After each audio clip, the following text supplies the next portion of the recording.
Assalamualaikum warahmatullahi wabarakatuh. Halo anak-anak yang solih dan solihah, apa kabarnya hari ini? Semoga anak-anak dan kita semua sehat-sehat dan semangat selalu. Anak-anak tetap belajar dari rumah ya. Untuk hari ini kita akan belajar pelajaran 3, yaitu meyakini Allah Maha Esa. Amati gambar berikut.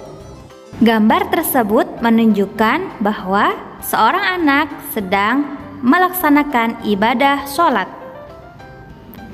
Sholat adalah bentuk peribadatan kita kepada Allah Subhanahu wa Ta'ala, yaitu sebagai pengakuan bahwa hanya Allah lah yang wajib kita sembah dan hanya kepadanya lah kita meminta.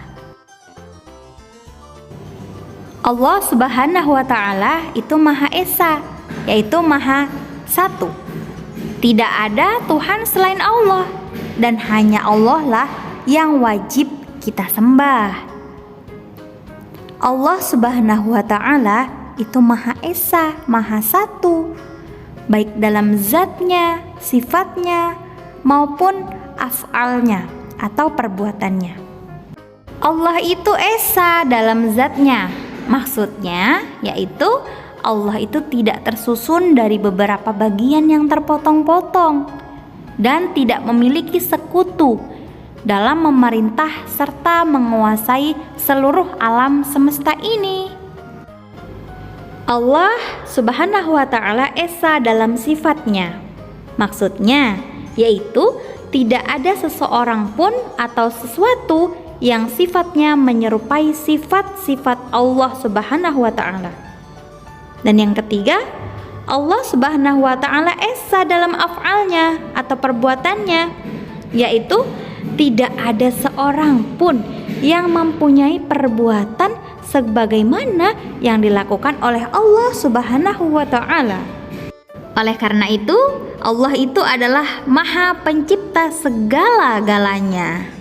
Allah itu tidak mempunyai anak, tidak beranak, dan tidak pula diperanakkan. Tidak ada sesuatu apapun yang bisa menyamai Allah. Allah Subhanahu wa Ta'ala itu berbeda dengan makhluknya. Dan Allah itu tidak mungkin bersifat ta'adud atau terbilang atau lebih dari satu ya. Seandainya saja Tuhan itu lebih dari satu, pasti keadaannya sangat kacau. Karena setiap Tuhan itu mempunyai keinginan yang berbeda-beda. Sama seperti manusia ya, keinginannya pasti berbeda-beda. Maka dari itu, segala ibadah yang kita lakukan hanya untuk Allah Subhanahu wa Ta'ala. Maka dari itu, kita harus yang pertama, ibadah hanya kepada Allah, bukan untuk yang lain.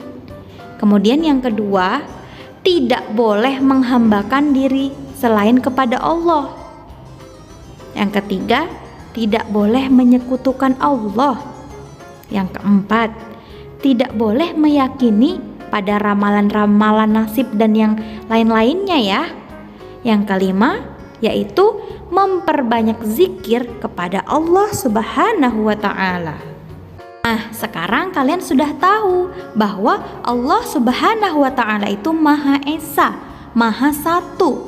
Maka kita harus beribadah dan memohon hanya kepada Allah Subhanahu wa Ta'ala.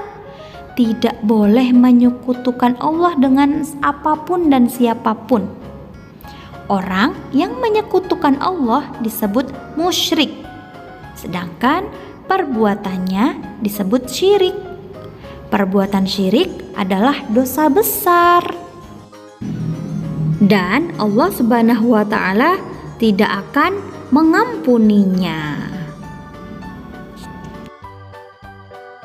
Baiklah anak-anak yang salih dan salihah, marilah kita bersama-sama membaca surat yang menerangkan tentang keesaan Allah dalam firman Allah pada surat Al-Ikhlas ayat 1 sampai 4. A'udzu billahi minasy syaithanir rajim. بسم الله الرحمن الرحيم قل هو الله أحد الله الصمد لم يلد ولم يولد ولم يكن له كفوا أحد صدق الله العظيم. Yang artinya, katakanlah Muhammad, dialah Allah yang Maha Esa.